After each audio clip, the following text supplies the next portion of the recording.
the Earth.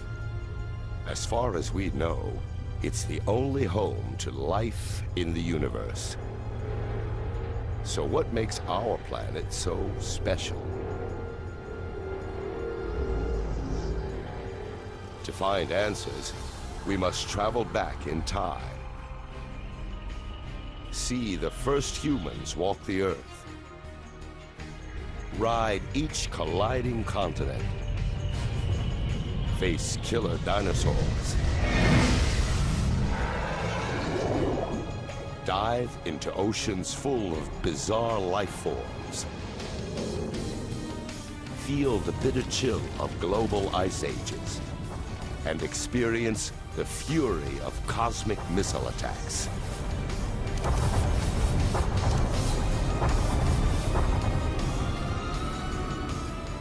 By traveling back in time, we can piece together our planet's incredible story and discover why all of this and all of us are here.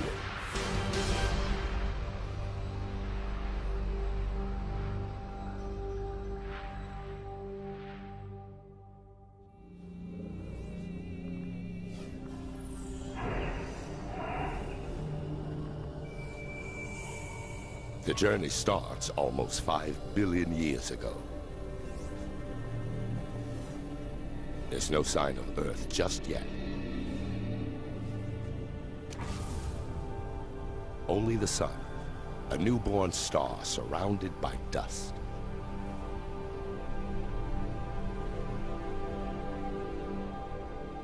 The Earth hasn't formed yet.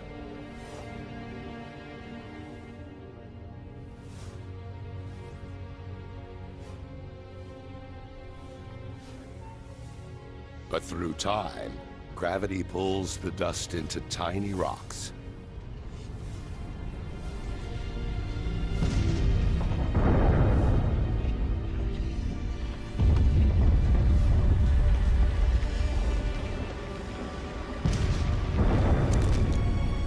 To our surprise, something as complex as a planet is made from nothing more than dust and rocks. Over millions of years, gravity pulls these rocks together to form the Earth, one of at least 100 planets circling the sun.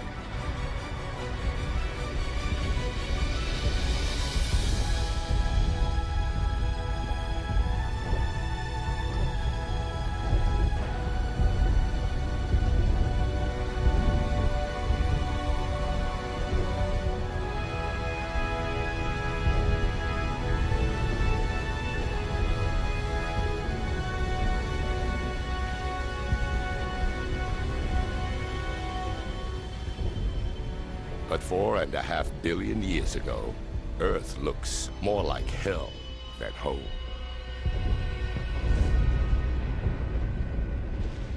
Up close, the temperature is over 2,000 degrees Fahrenheit. There's no air, just carbon dioxide, nitrogen, and water vapor. It's so hot and toxic that if we got any closer, we'd be incinerated and suffocated in seconds.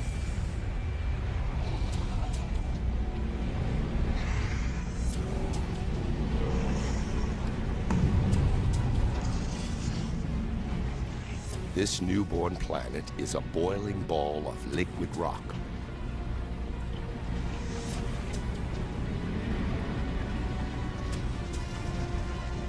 An endless ocean of lava.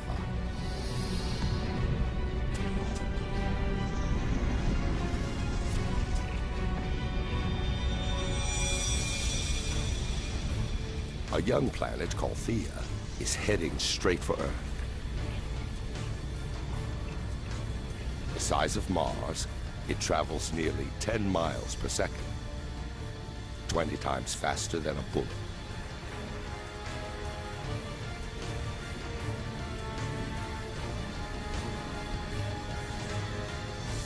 The intruder's gravity distorts the Earth's surface.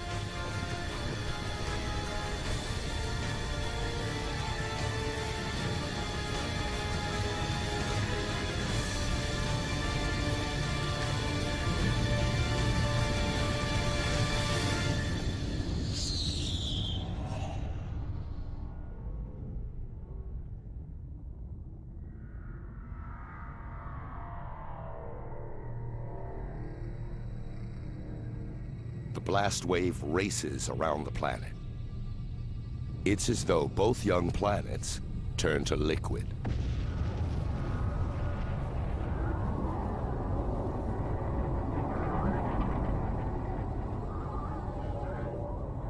Trillions of tons of debris blast out into space.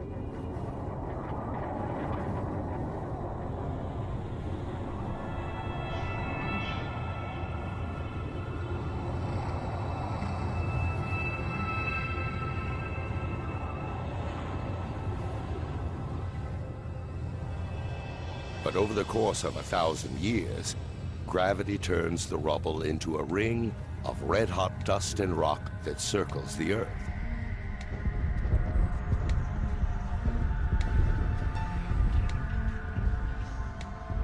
From this ring, a ball forms, over 2,000 miles wide.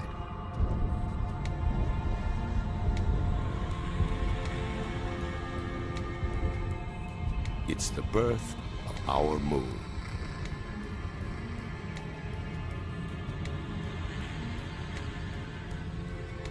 But it's much closer than the moon today. Just 14,000 miles away, instead of 250,000 miles.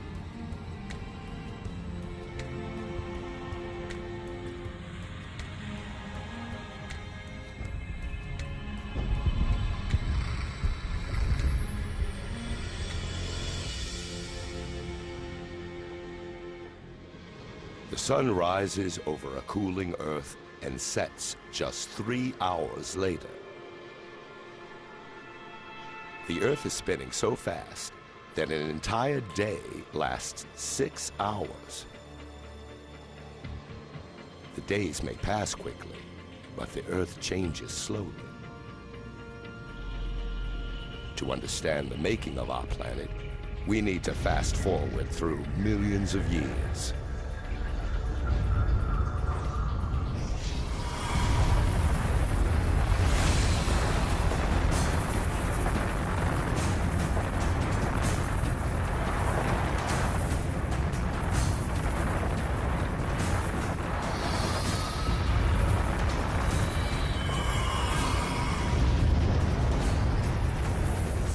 $3.9 billion years ago, a hail of meteors attacked the Earth.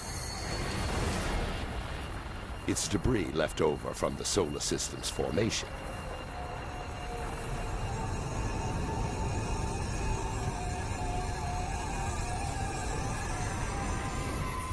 Inside the meteors are crystals that look like grains of salt.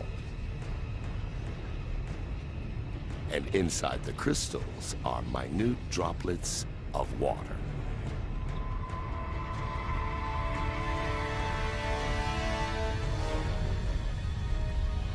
These deadly missiles could contain the vital ingredient for life on Earth.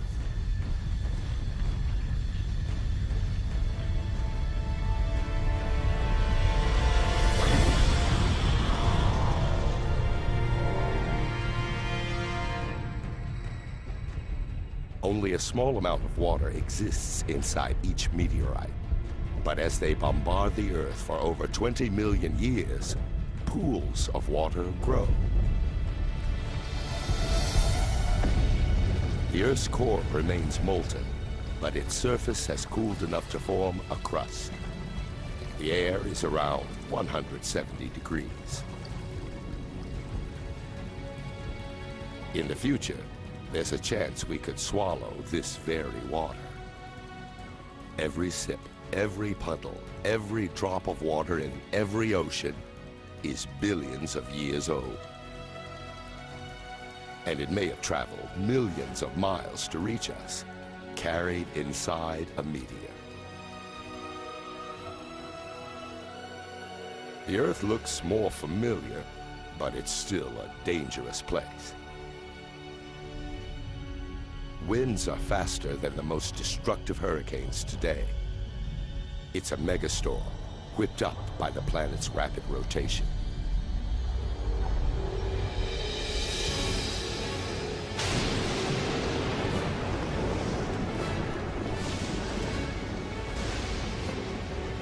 The moon is so close to Earth that its gravity is overwhelmed, creating huge tides that race across the planet's surface.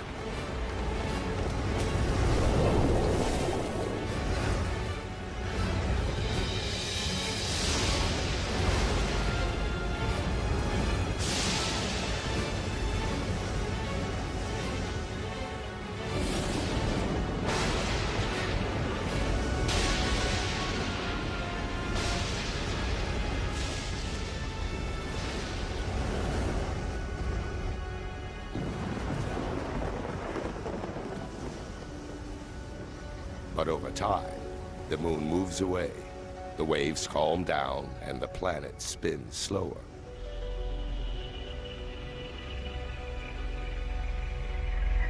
"700 million years after the planet's birth, life-giving water covers its surface. And scattered throughout are tiny islands.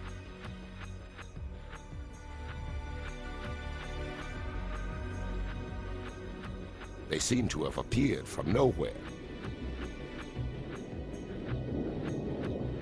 So how did they get here?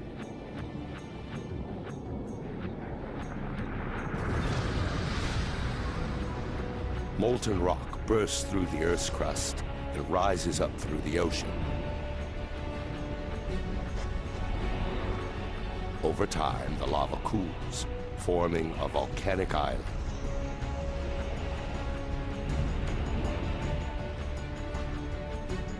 In the future, these islands will join together to form the first continents. Earth now has water and land. It's beginning to look like the planet we call home. But the atmosphere is still toxic, and the temperature is scorching. Life here is impossible.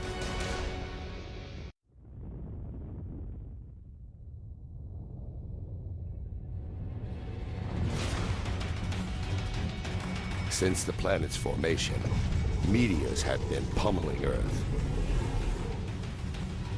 But now, 3.8 billion years ago, the assault enters a violent new phase.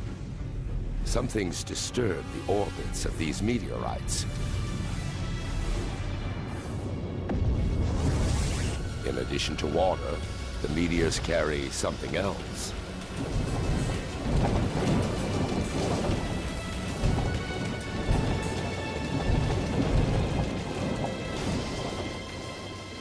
As they dissolve, the meteorites release minerals.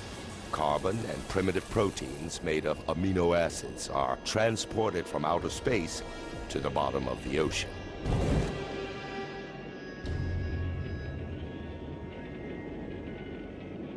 Thousands of feet below the waves, it is dark and close to freezing.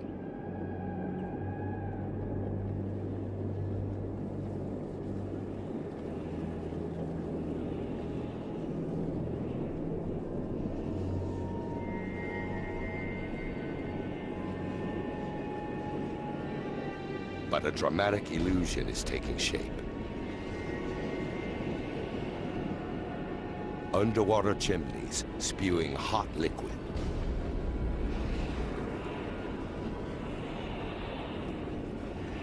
Seawater seeps down into the earth through cracks in the crust, collecting minerals and gases along the way. This potent mixture is released back out into the ocean, building these towers.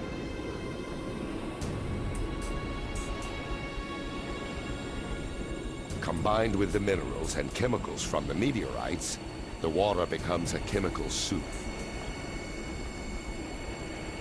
It's impossible to know how or when, but somehow these chemicals come together to create life. The water is now full of microscopic organisms. These single-cell bacteria are the earliest forms of life on Earth.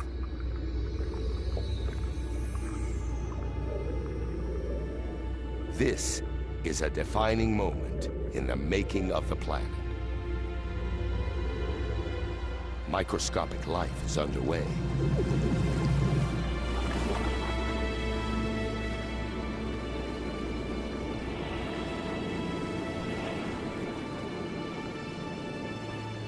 For hundreds of millions of years, nothing changes. The only life is single-celled bacteria.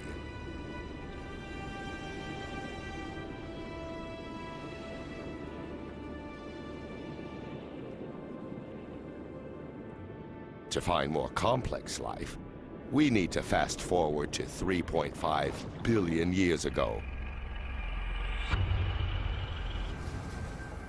And a shallow ocean.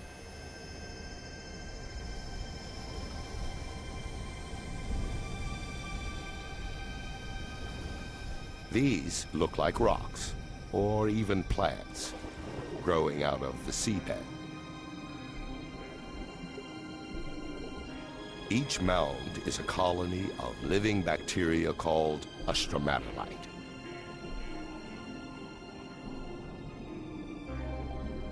These bacteria turn sunlight into food, a process called photosynthesis. It uses the power of sunlight to transform carbon dioxide and water into glucose, a simple form of sugar.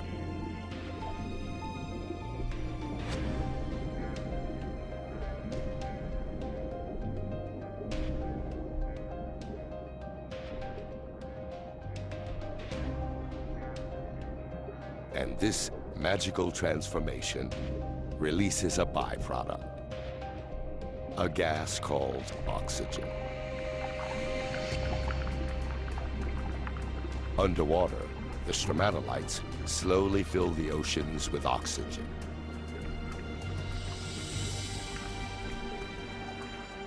The oxygen then turns traces of iron into rust, which fall to the ocean floor to form deposits of iron-rich rock. It's this mineral that will one day be used to build bridges, ships, and skyscrapers.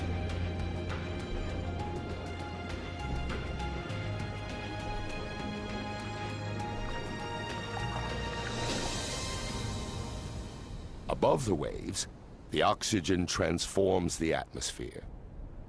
These stromatolites are creating the most important element for life on Earth. Without them, virtually every living thing wouldn't exist.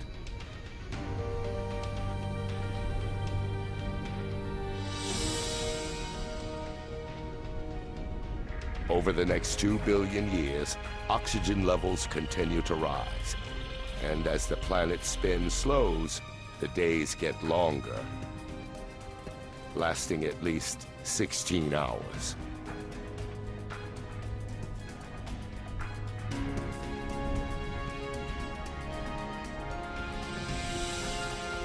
Three billion years after the planet's birth, there's still no complex life. No plants, no dinosaurs, no humans.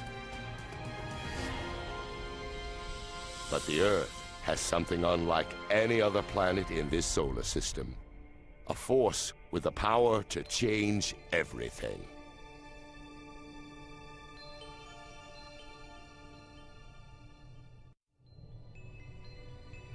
$1.5 billion years ago, the Earth is a beautiful blue ball, dotted with volcanic islands.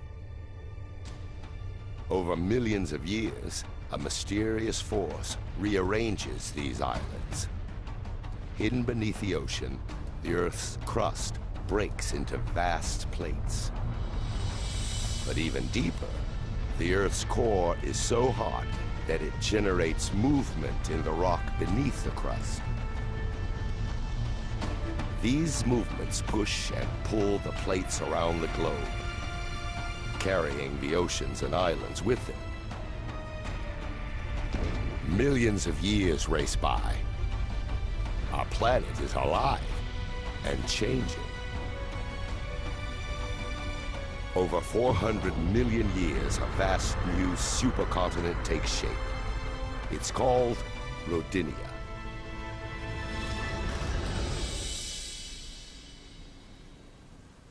In the shallow waters surrounding Rodinia, stromatolites work their magic for more than 2 billion years, pumping oxygen into the atmosphere. The temperature is 85 degrees, and the days are 18 hours long.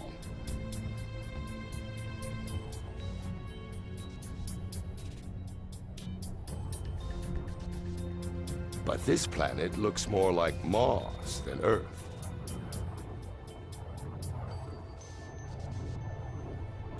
To find life, we must fast forward through time.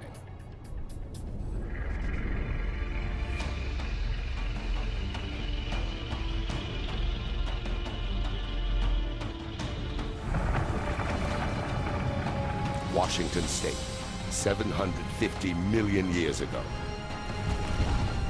A force deep inside the planet rips the crust to pieces. It's as though the world is breaking apart. And there's only one force powerful enough to do this: heat. It escapes from the Earth's molten core, stretching and weakening the crust.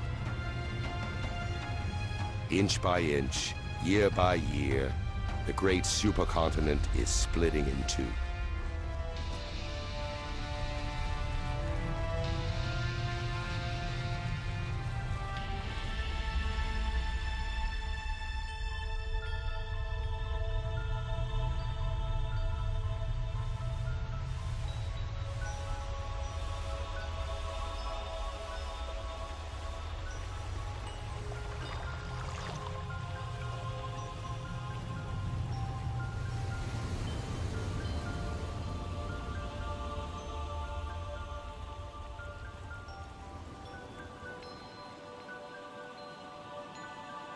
The intense geological activity spawns a mass of volcanoes.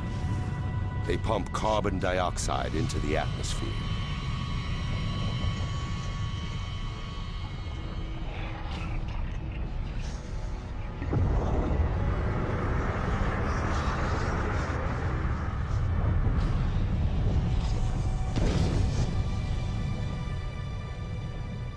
The carbon dioxide mixes with water and creates acid rain.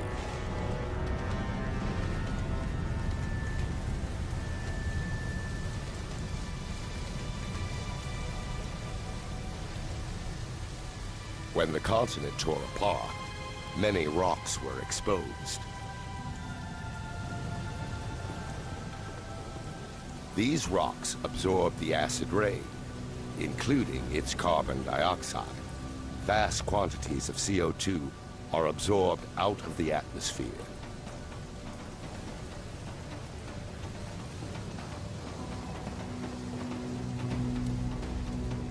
Now, there's not enough carbon dioxide in the air to trap the sun's heat around the planet. In just a few thousand years, the temperature plummets to around -60 degrees.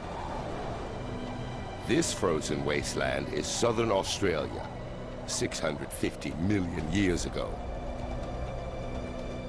It's the start of what some scientists call Snowball Earth, a period they believe to be the longest, coldest ice age ever to grip the planet.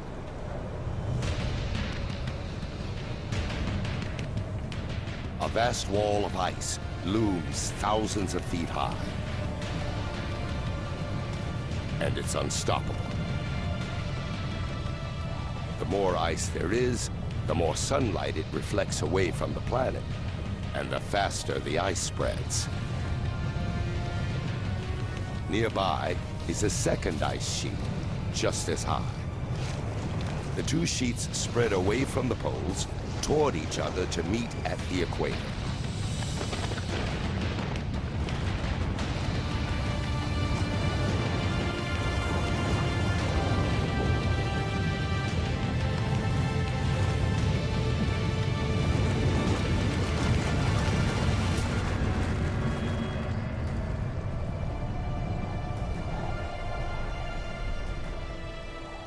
Now, an ice sheet up to 10,000 feet thick covers the entire planet.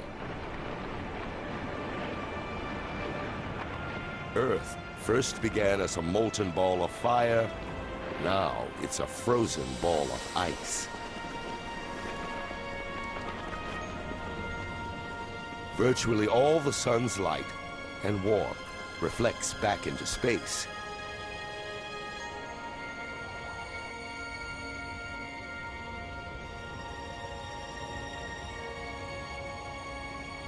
And it seems as though nothing, not even the sun, can rescue the planet now.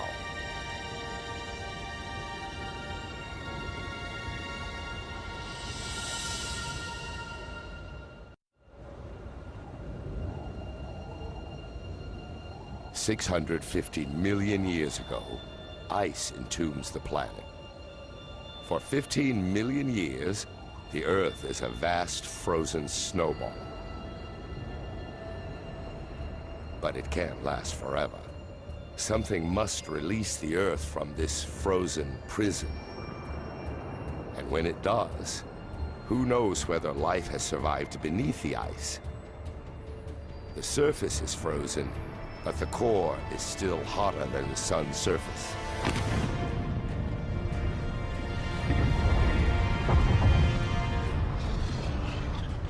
Volcanoes have been erupting since the world began to freeze.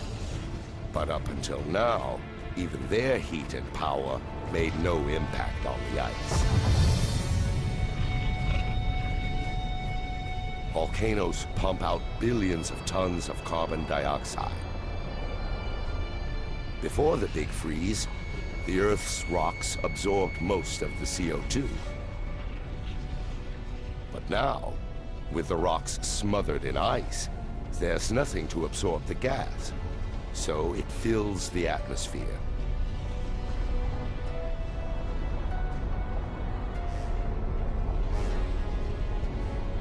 Like a blanket, it traps the sun's warmth around the planet, allowing the temperatures to rise. Now, after 15 million years, the ice begins to melt.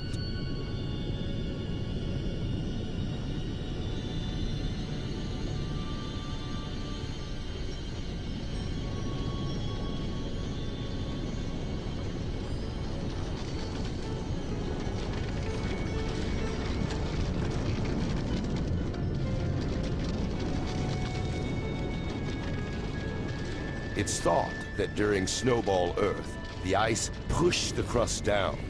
But now, as it melts, the crust bounces up, creating fissures and weak spots, and more volcanoes.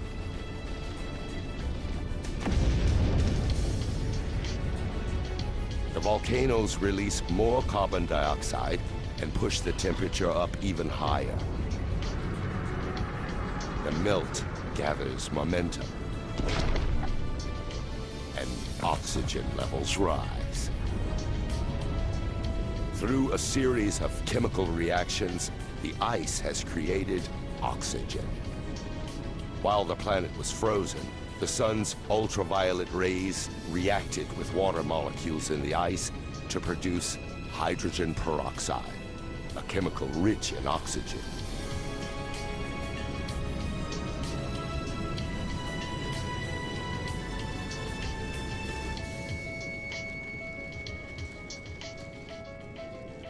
Now, as the ice melts, the hydrogen peroxide breaks down and releases massive amounts of oxygen.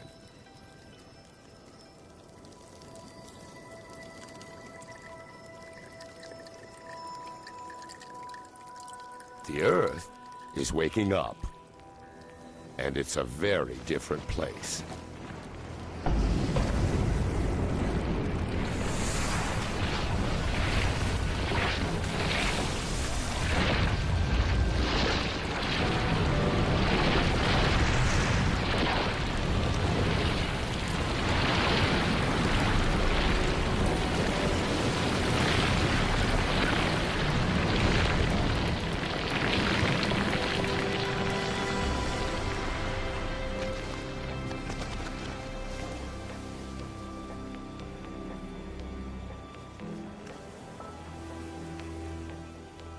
600 million years ago, the atmosphere is warmer, like a summer day. And the days are about 22 hours long.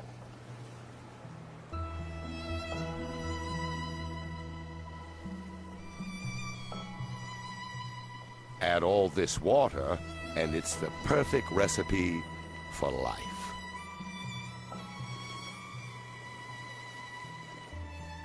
Before Snowball Earth, primitive bacteria emerged in the oceans. But surely they couldn't have survived an ice age 75 times longer than the entire span of human history.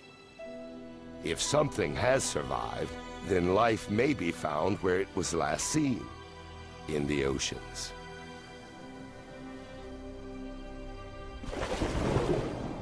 Now, 540 million years ago, in an ocean full of oxygen, those primitive bacteria have evolved. A handful must have clung on through the big freeze. There are plants scattered on the seafloor. And something else. What looks like an armored slug takes up residence. It's called Wiwaxia, a new generation of complex multi-celled organisms. The Earth enters one of the most dynamic periods in its history, the Cambrian explosion. Increased oxygen levels allow creatures to grow larger and develop bony skeletons. There are worms, sponges, and these trilobites, distant relatives of insects, lobsters, even scorpions.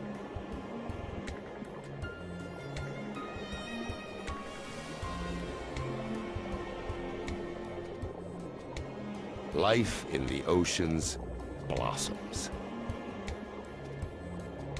From microscopic bacteria to monsters.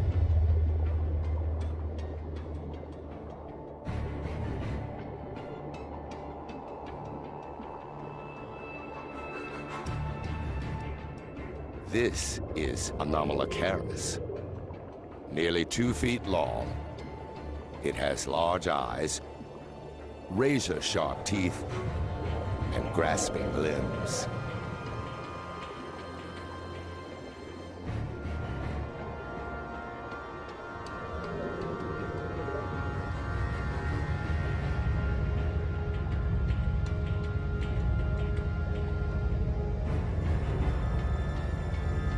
All it has to do is take its pick.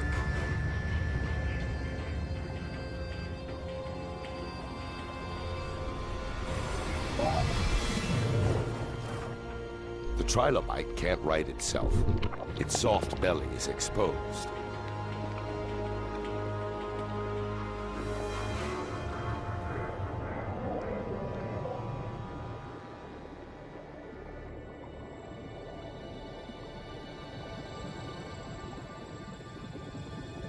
Also found in the sea is Pichia, only 1.5 inches long. They may be the first organism with a spine.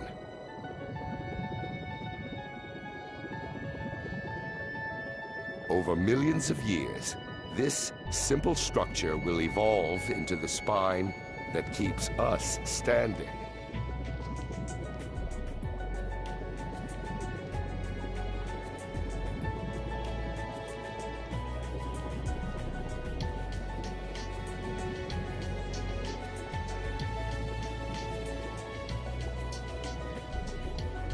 Expecting to find life in ruins, the oceans are in fact full of life. Where trilobites scavenge, monsters prowl, and where creatures begin to take on familiar forms. Beneath the waves, there are already tens of thousands of plant and animal species. The advance of life seems unstoppable.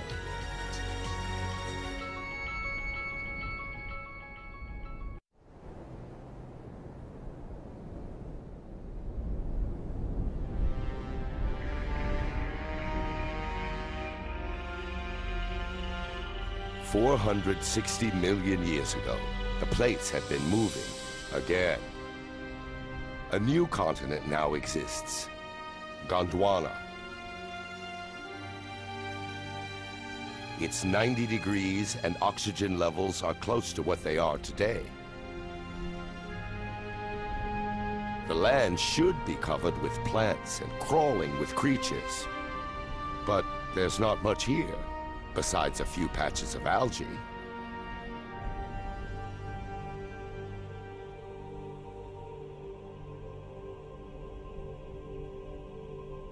There's only one explanation.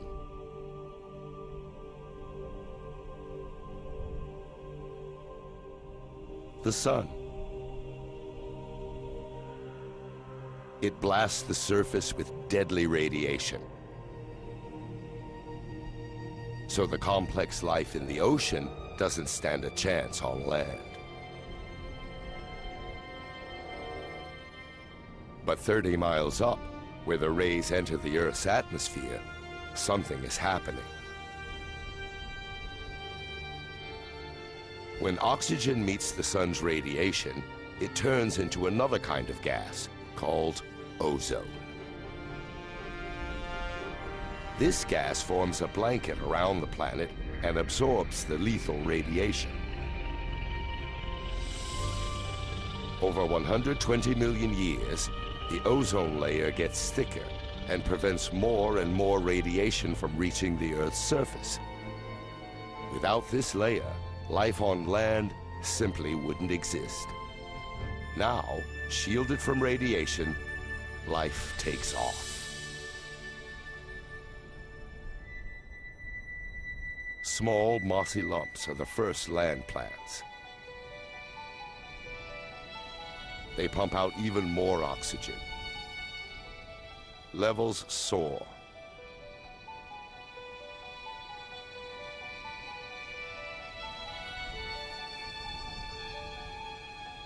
$375 million years ago, a new species lives in the water. Swimming.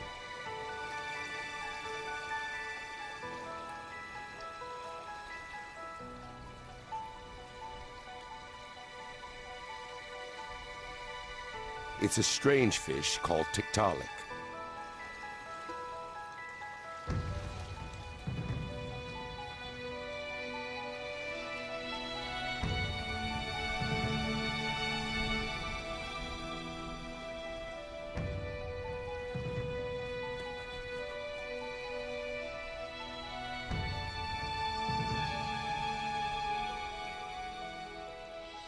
It uses its neck to raise itself up.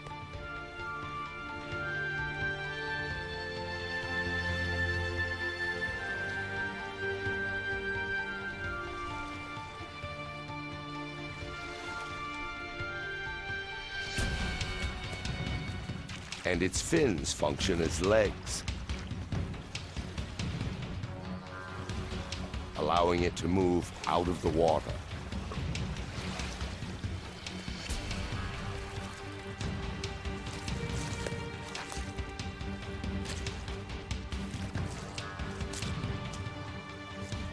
This is one of the most important moments in the making of our planet. Over 15 million years, creatures like these evolve. They grow stronger limbs and spend more time out of the water, where plant life is exploding. Until 360 million years ago, their relatives, called tetrapods, make the land their home. From tetrapods, four-legged vertebrates evolve into dinosaurs, birds, mammals, and eventually, humans. There are mosses and ferns everywhere, some at least 100 feet tall. A seed is carried by the wind.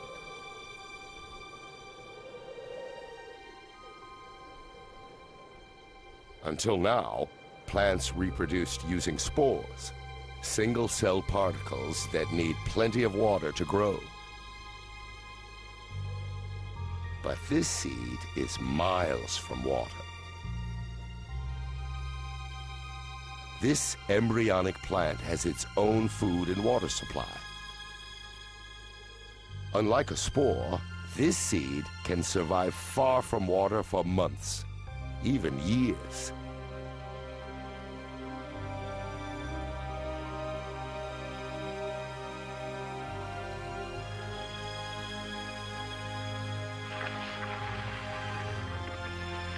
The humble seed spreads life across the planet, and each tree and plant pumps out even more oxygen.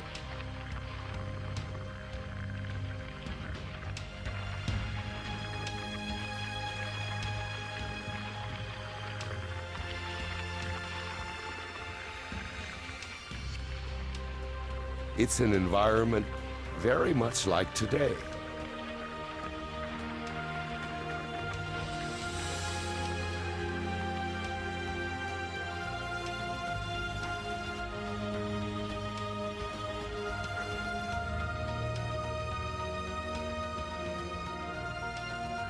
The planet has come a long way, from a lump of burning rock and dust to a blue and green world bursting with life.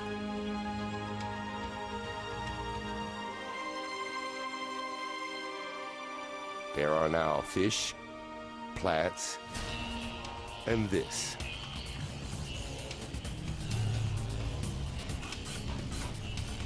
The dragonfly. It's called Meganeura. This insect is the size of an eagle. What were once legs have evolved into wings, extending the dragonfly's hunting territory over a vast area.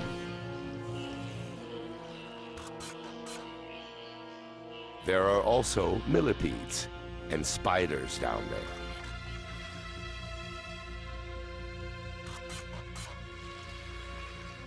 These creatures, called arthropods, were among the first to set foot on land hundreds of millions of years ago.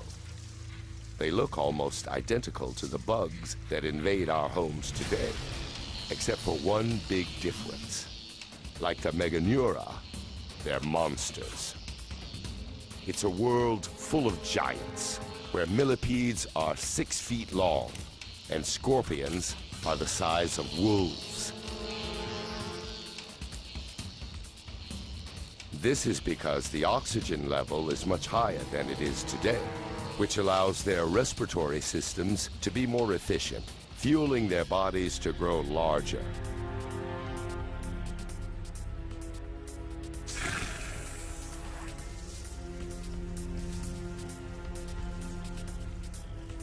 So far, animals have been laying their eggs in the water. But a lizard-like creature, called the Hylonomus, prefers land. Its eggs contain all the water and nutrients that the developing fetus needs. The babies grow in their own self-contained pond. The egg is a major evolutionary breakthrough, allowing animals to leave the water behind and conquer land.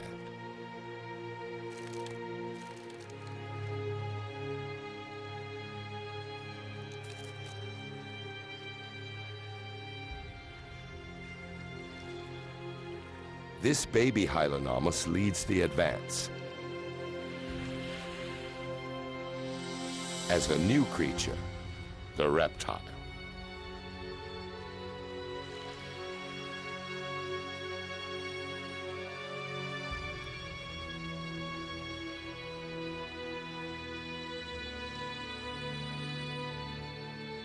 Inevitably, with life comes death.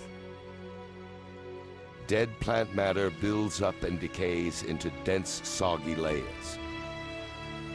Over hundreds of millions of years, rocks cover these layers, and heat from the Earth's core and pressure from the overlying rocks transform these layers into seams of coal. Each lump of coal burned today is made of plants that died 300 million years ago.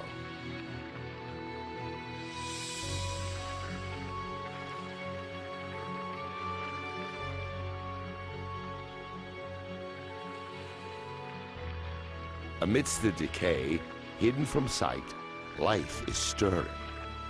Soon, seeds will germinate, plants will grow, and this wasteland will live again. Life seems to have conquered the planet. But will it last?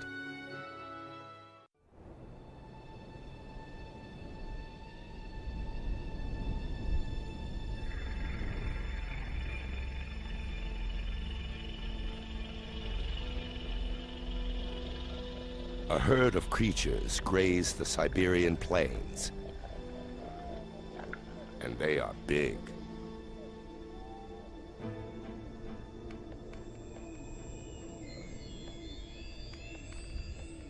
Evolution takes a huge leap forward. Small lizards are now giant reptiles. These scutosaurs are distant relatives of turtles.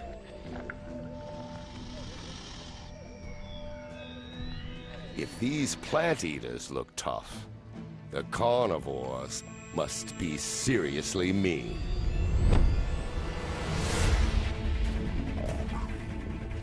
Like this Gorgonopsid, a perfectly engineered prehistoric killing machine.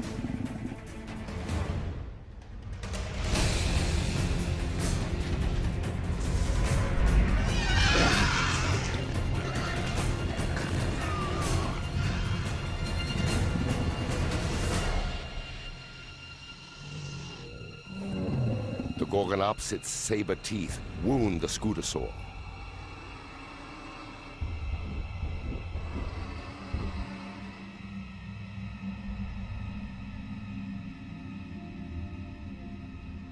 The predator watches as its prey grows weak from blood loss. But before it can make its final move, something strange happens. The ground gets hot.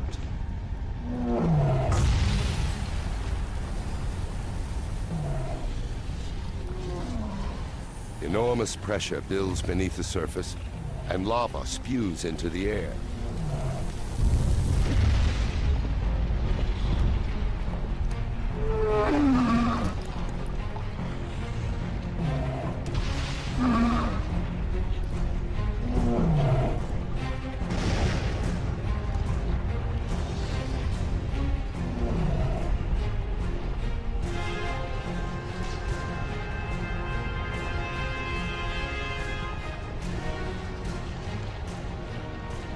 But the lava isn't from one single volcano. The entire landscape is erupting. It's a flood basalt eruption. A massive plume of mantle rises up from deep inside the earth and pushes molten rock out through fissures in the Earth's crust.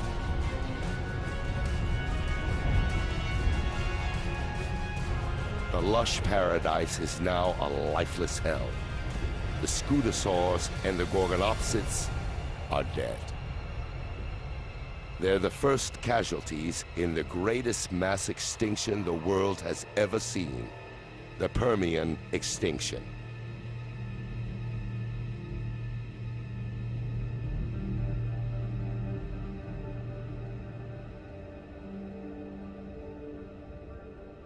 On the other side of the continent Gondwana, nothing's changed.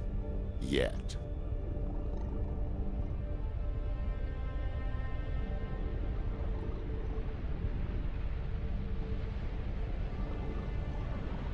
It appears to be snowing, but the temperature is about 70 degrees. It's actually ash, fallout from the eruptions some 10,000 miles away.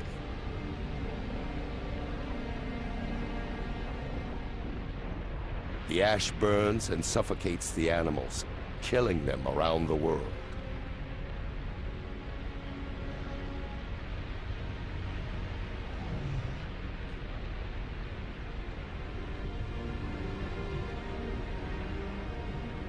Sulfur dioxide from the eruptions fills the atmosphere. As it rains, the gas turns to sulfuric acid and burns everything it falls on. What was a local disaster has now turned global.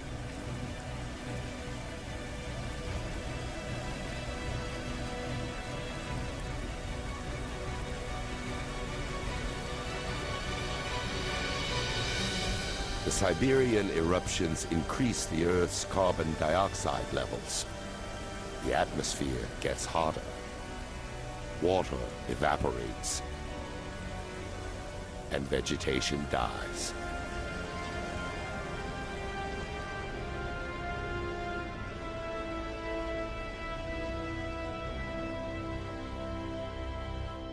Around the world, life on land is being wiped out. And life in the oceans has also been compromised.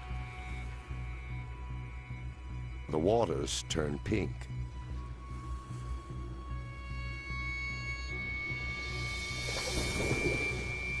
Plants, trilobites, and predators disappear.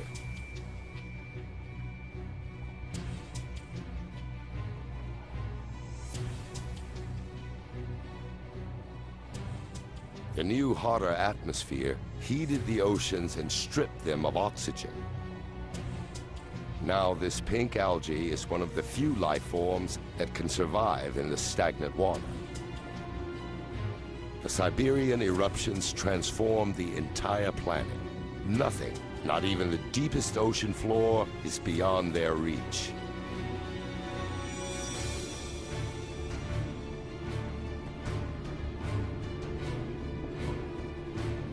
Bubbles of methane gas escape from beneath the seabed.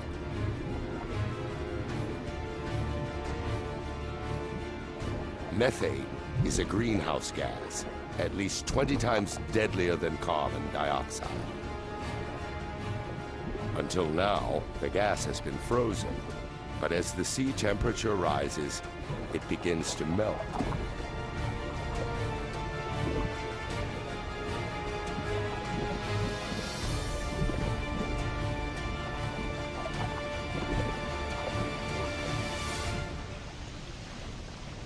Released into the atmosphere, this powerful gas pushes up temperatures even further. It's now almost 105 degrees, 11 degrees hotter than before the Siberian eruptions.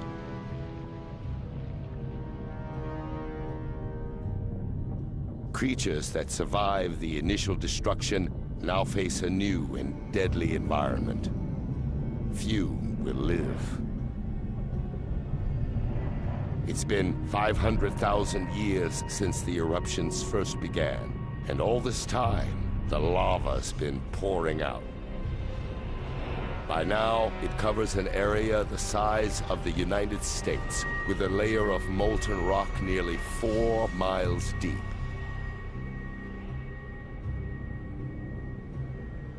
"95% of the species are gone. A few survive by eating anything they can find and living in burrows underground.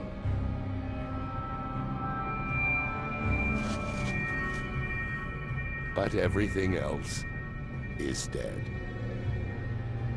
250 million years ago, the Earth reverts back to an almost lifeless planet.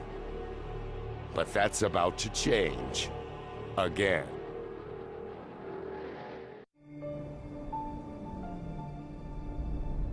It's been 50 million years since virtually all life on Earth was wiped out. And the planet has been transformed. It's now 200 million years ago, and just one supercontinent, Pangaea, stretches from pole to pole.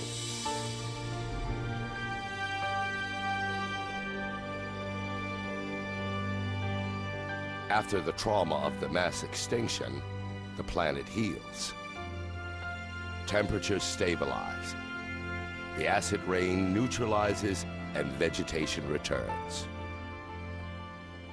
With 95% of all life on Earth wiped out, the field opens for a new species to emerge. One that will dominate the planet like no other.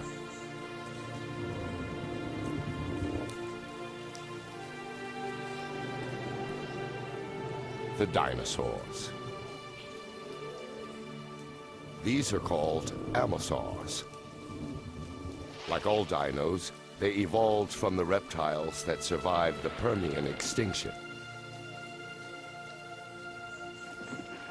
At 15 feet tall, their size makes them slow and vulnerable.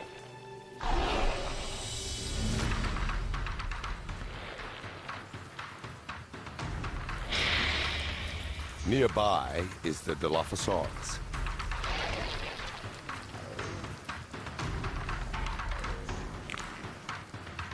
It's small and fast.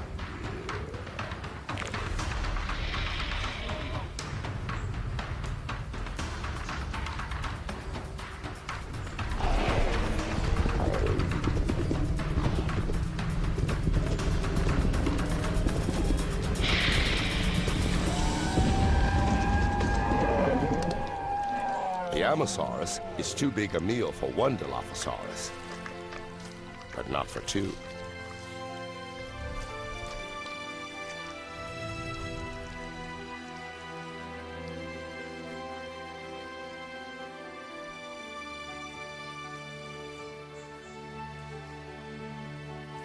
The dinosaurs have repopulated the Earth, but no species can tame this restless, volatile planet.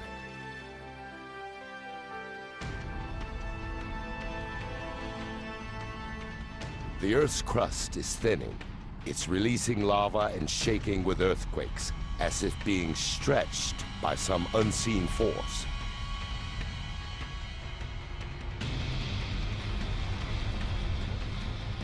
It's also happening near what will become North America's eastern seaboard.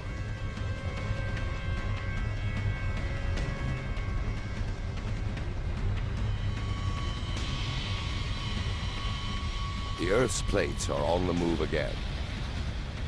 190 million years ago, the great supercontinent of Pangaea tears apart.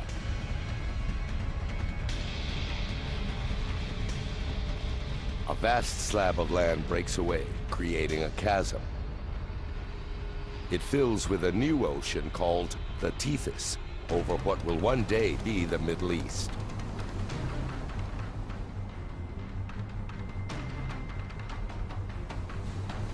Currents push nutrients up into the coastal waters. And the nutrients attract fish in the millions.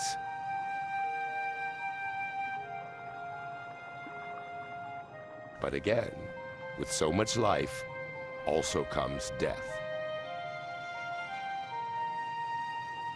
Dead fish and plankton carpet the ocean floor. Over the next 10 million years, layers of rock will bury and heat the dead creatures. Ancient fish and plankton will become oil.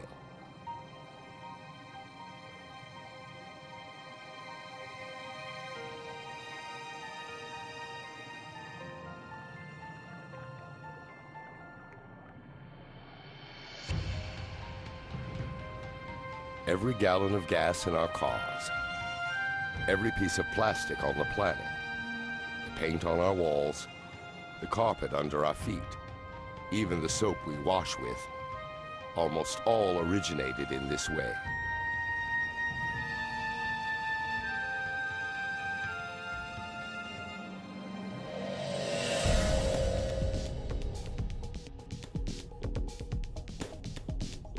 $180 million years ago, the North American plate is still moving away from the European and Asian plate.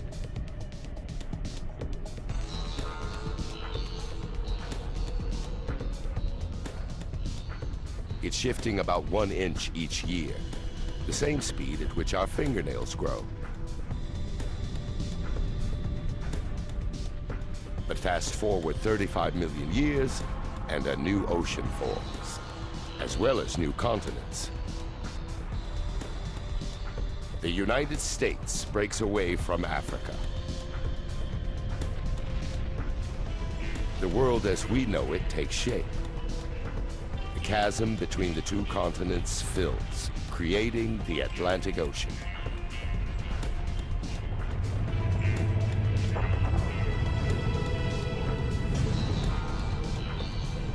And in the middle lies a volcano. Like before, currents deep beneath the Earth's crust move the plates again.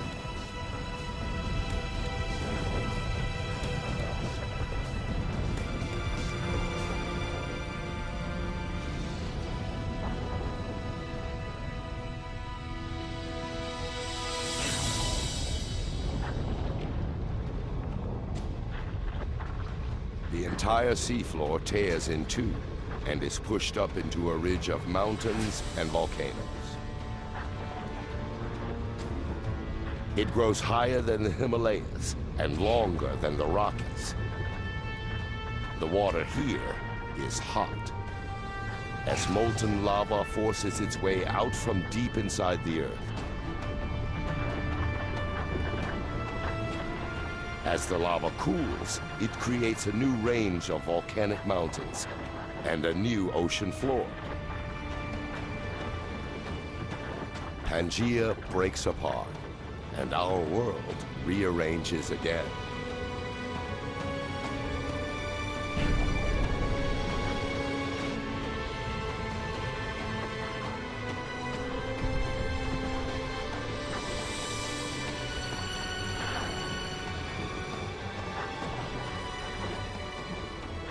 It's this geological activity that makes the Earth restless, creative, and unique. And every time the planet reinvents itself, its inhabitants adapt and evolve.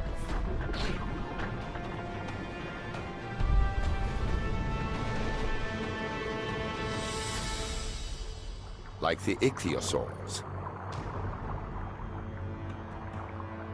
Their reptile ancestors lived on land, but as the planet changed, so did these animals. They grew fins and moved into the newly formed Atlantic Ocean.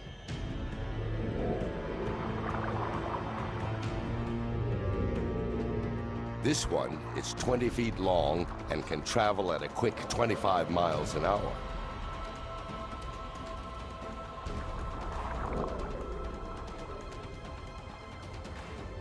It's the ocean's fastest creature and most efficient predator. It rules the oceans for 50 million years.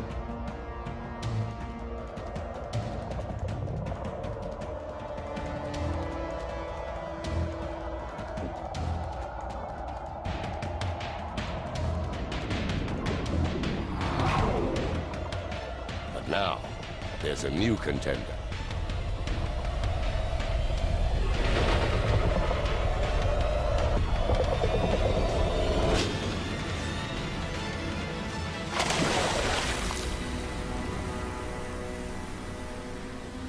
Pliosaur. Longer than a bus and as heavy as a truck, its jaws are 8 times more powerful than a great white shark's, with teeth 12 inches long.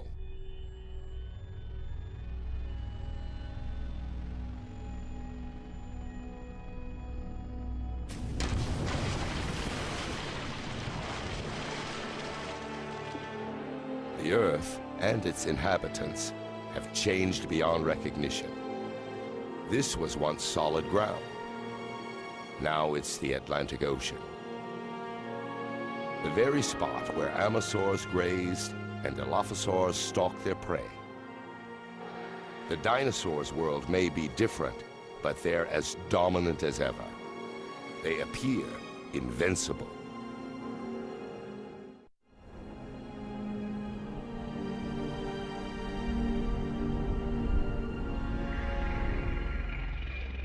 They're one of the planet's most successful species. They've survived volcanic eruptions, Earthquakes and entire continents splitting apart. The dinosaurs have thrived for 165 million years.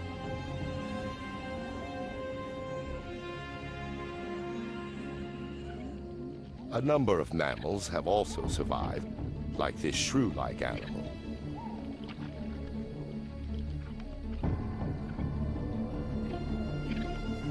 They're prey to the dinosaurs, so they live in trees or underground and venture out only at night. Mammals pose no threat to the dinosaurs.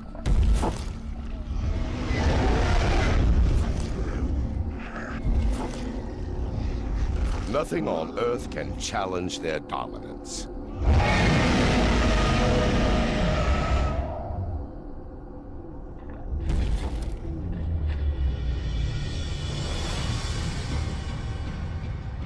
Nothing on Earth.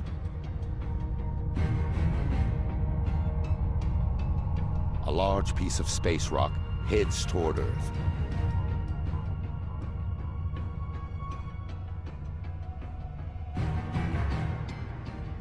This asteroid is at least 6 miles across and traveling over 40,000 miles an hour.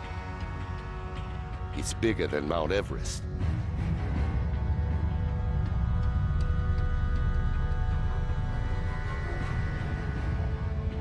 And heads straight for the Gulf of Mexico.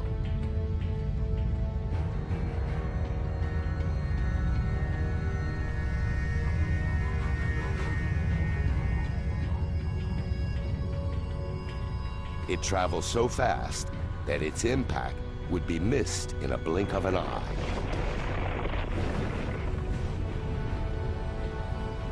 A split second changes the world forever.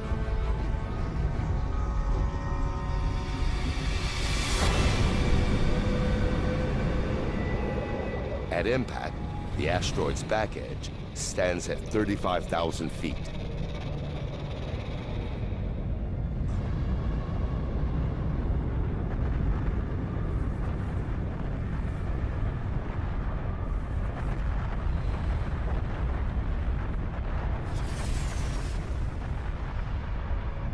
It strikes with such immense force that it destroys everything it hits.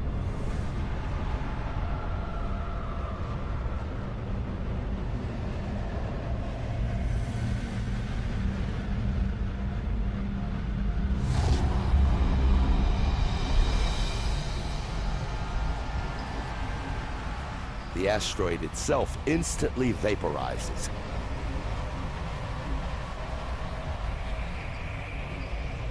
Unleashing the energy of millions of nuclear weapons.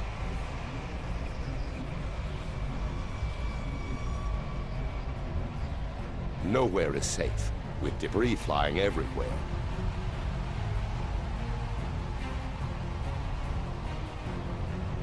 Debris as big as entire city blocks circle the Earth.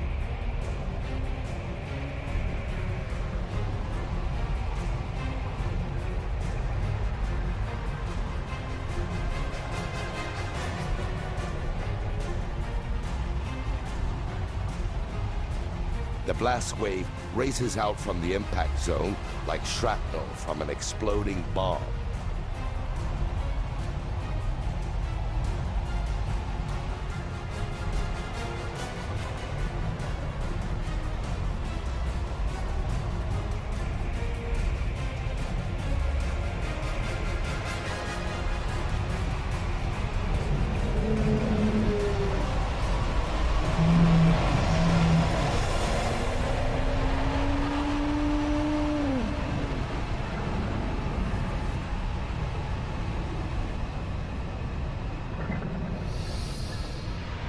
Minutes after impact, hundreds of miles from where the asteroid struck, the Earth is under attack.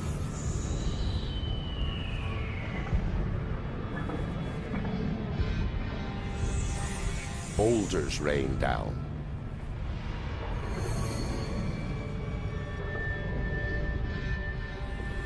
Earthquakes shake the ground.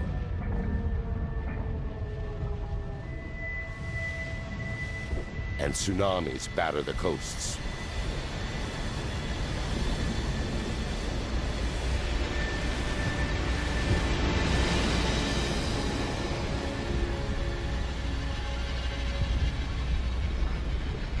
But the onslaught has only just begun. The plume of molten rock and dust spreads out and engulfs the planet. The entire sky acts like a giant lamp.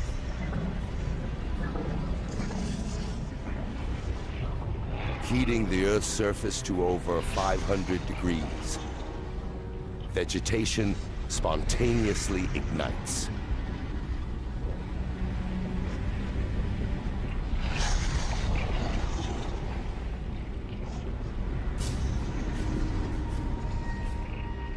Even months after the impact, smoke and ash still block out the sun's rays.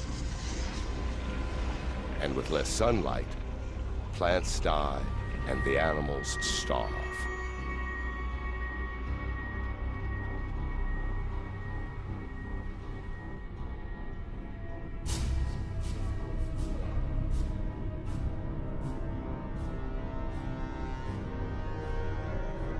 "65 million years ago, the impact has blasted, stoned, and burnt the dinosaurs.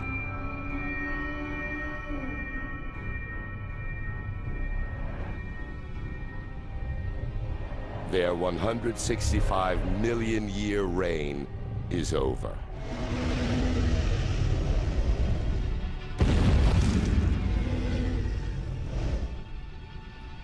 But the dinosaurs' demise brings opportunity for another species. A mammal. By living underground, mammals have avoided the heat and fires. And by eating anything, they thrive while more selective eaters die.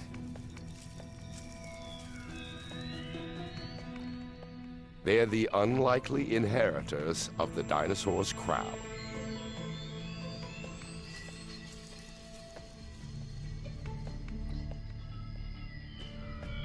And as one story ends, another begins.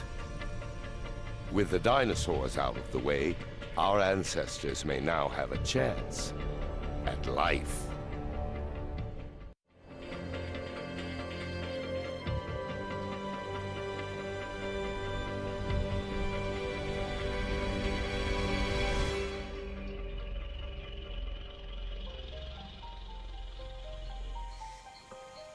The dinosaurs are long dead. The planet is peaceful.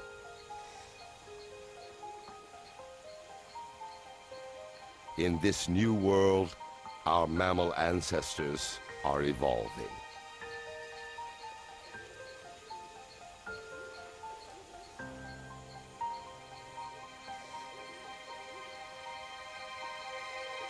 "47 million years ago, this lake, in what will one day be Germany, is the perfect place to spot them."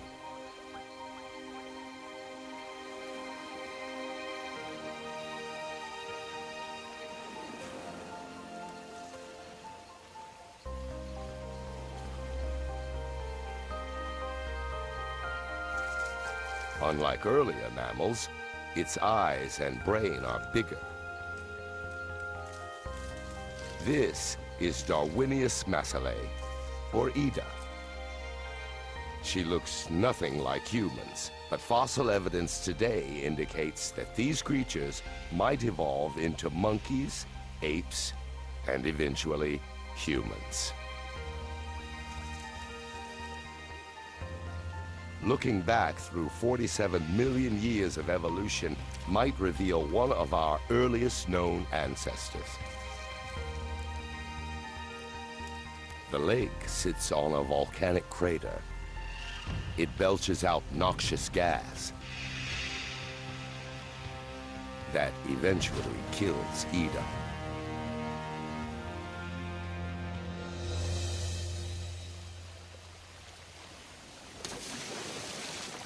The lake preserves her in its oxygen-depleted depths.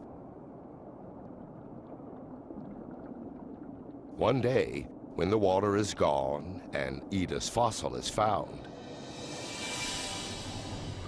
this primitive primate could help piece together the beginning of our own story, the story of human life.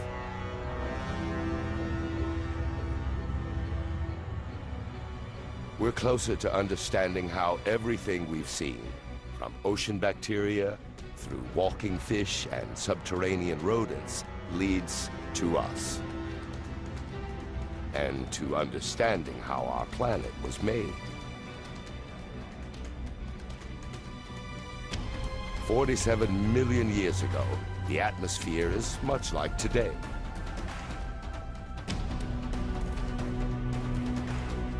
Temperature is 75 degrees, and the day lasts just under 24 hours. The Earth is now almost identical to the planet we call home. Almost.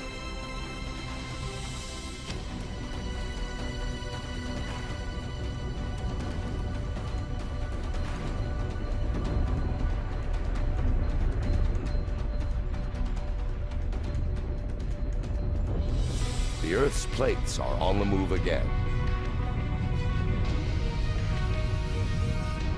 India moves north toward Asia.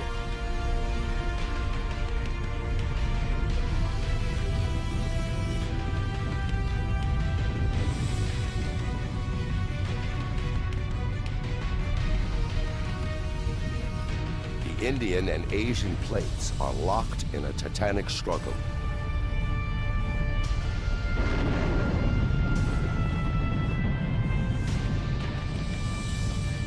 Neither plate is winning. As they buckle, the ocean floor contorts upward along a 1,500-mile line.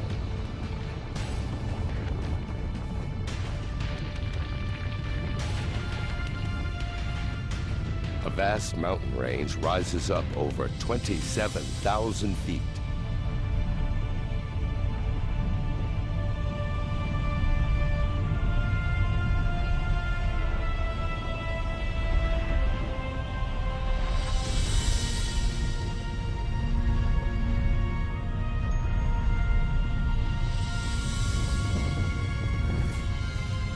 These are the Himalayas.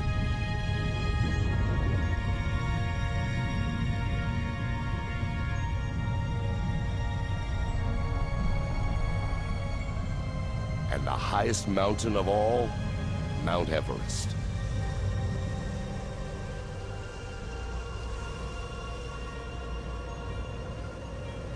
Its summit reaches up into the Earth's jet stream, the same altitude where planes fly.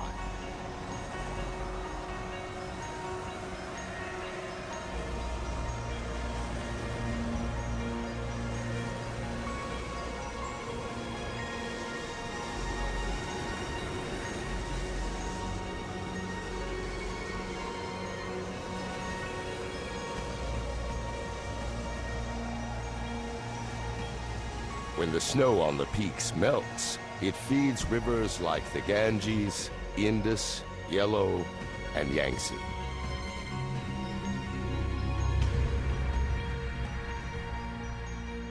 The Himalayas are like a vast water tower.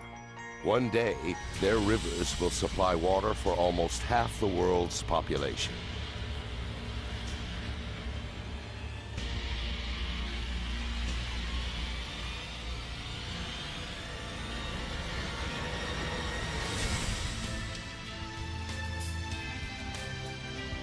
"20 million years ago, this is our planet.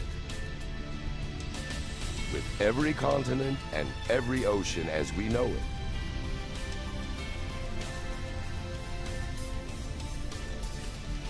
Except one thing is still missing: the human race.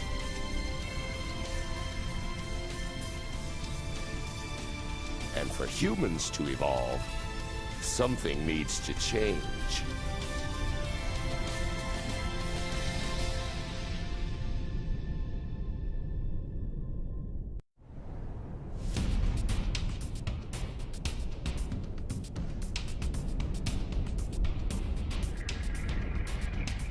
Along the African coast, a great rift opens up.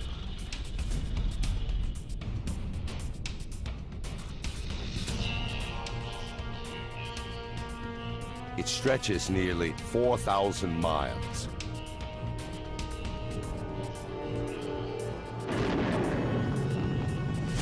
With mountains growing along its edge.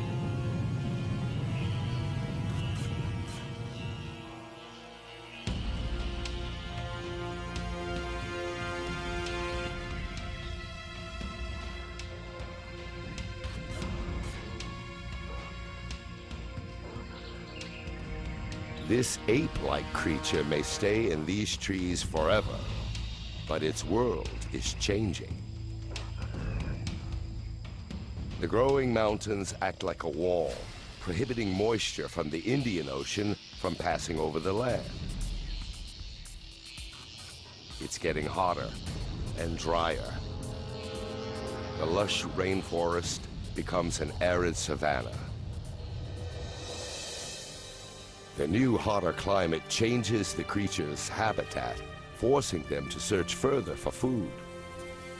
Soon, they stop dragging their knuckles like apes and begin to stand and walk on 2 feet. It's the most important step in the human story.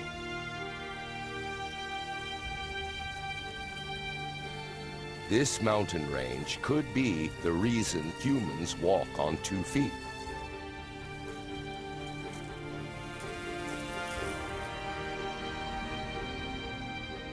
The random movement of 2 plates may have kick-started a chain of events that leads to the first humans.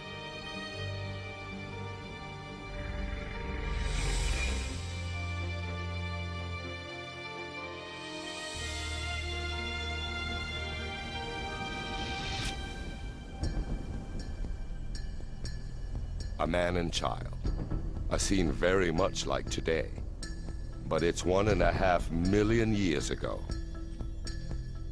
They are an early species of human called Homo erectus.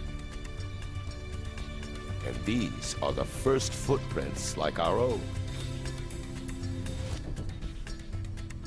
Civilizations past and present. Everyone that's ever lived.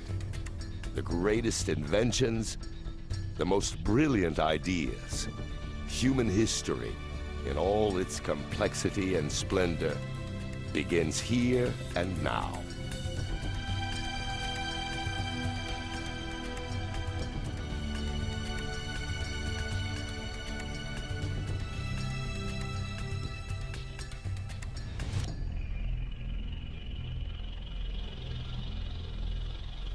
The climate changes again. 70,000 years ago, sea levels fall. And the gap between Africa and Arabia shrinks to just 8 miles.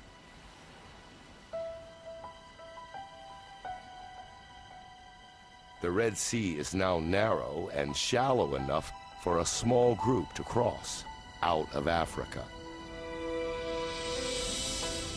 They're another later species of human called Homo sapiens.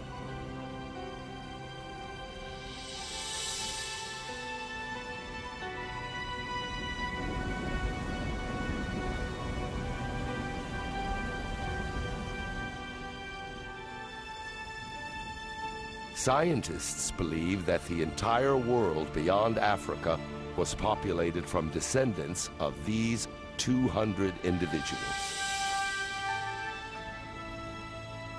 Over time, our ancestors multiplied and spread out to India, onto Asia, and into Europe.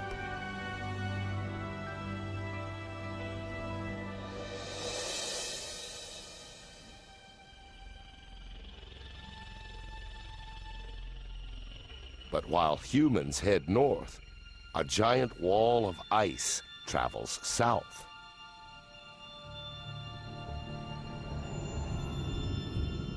Europe, 40,000 years ago. Homo sapiens arrive, only to find a world that's quickly changing. It should be the height of summer, but it's getting colder. The plants are frostbitten, and the rivers are frozen. Natural changes in the Earth's orbit, CO2 levels, and the flow of warm water around the planet conspire to lower the Earth's temperature. The Earth and its inhabitants enter an ice age. Glaciers as high as skyscrapers creep over the northern hemisphere about a foot every day. Slow and powerful, they sculpt the landscape, gouging out great depressions. The planet will never look the same again. Now, around 20,000 years ago, they grind to a halt. Much of the northern hemisphere is covered by ice sheets up to 1.5 miles thick.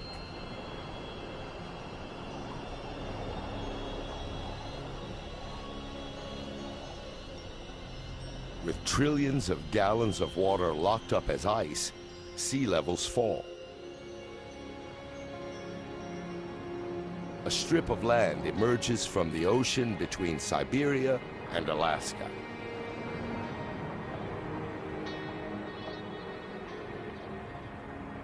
It's a bridge between two vast continents. A gateway that takes humans from Asia to a new world, the Americas. They're the last great continents to be colonized, the last great human migration, and the first Americans.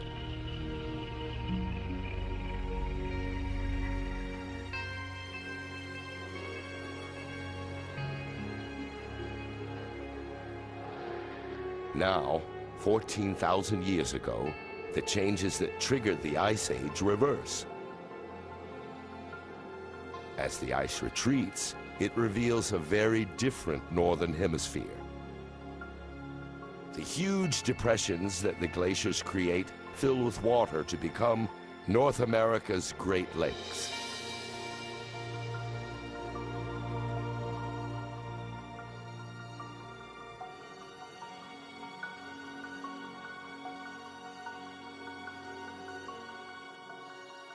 "6,000 years ago, the ice retreats back to the poles, toward the Arctic and Antarctic.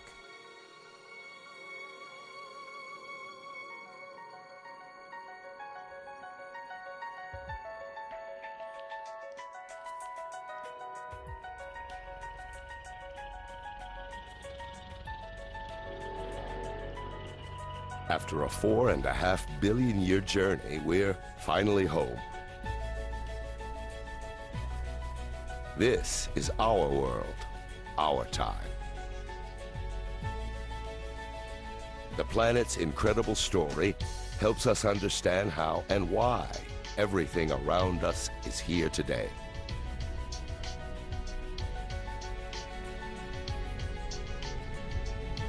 From the skies above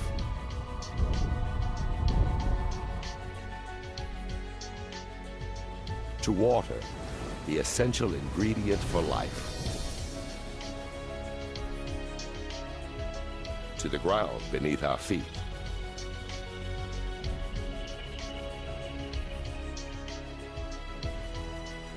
and finally, life.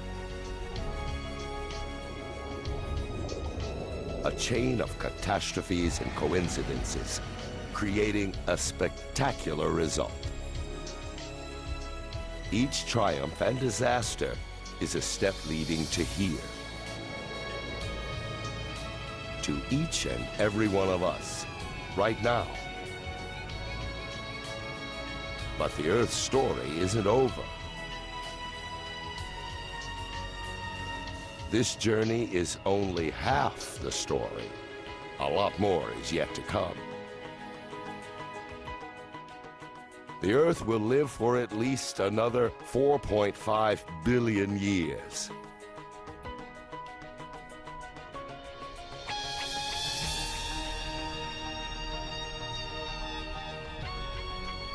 More wonders, more terrors, and more strange creatures lie ahead for our restless and creative planet.